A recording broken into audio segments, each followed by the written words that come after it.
There's breaking news in the Menendez brothers case. As you know, back in May, a judge changed their sentences from LWOP, life without parole, to 50 years in prison with the possibility of parole. And that first chance for parole came up yesterday. So on Thursday, Eric Menendez, the youngest brother, had his parole hearing, which happened to be just one day after the 36th anniversary of the murders of their parents, Lyle and Kitty Menendez. Now, despite family and supporters saying that Eric and Lyle had been model prisoners, the parole commission disagreed and said that Eric had been anything but and denied him parole. They had a laundry list of violations that he had done while in prison, the first one being in 1997, so almost 30 years ago.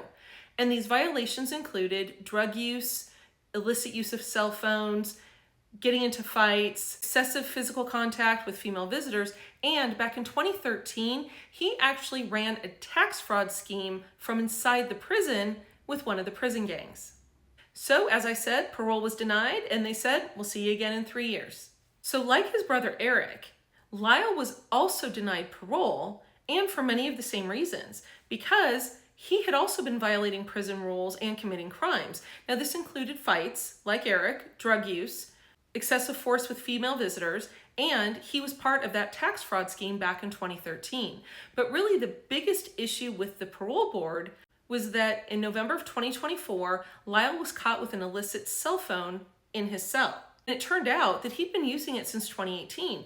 Now, when he was caught, he basically said to prison officials, you know what? I got to talk to my family, my community, and really what I got from that is far greater than any consequence you can hand me. I don't regret it at all.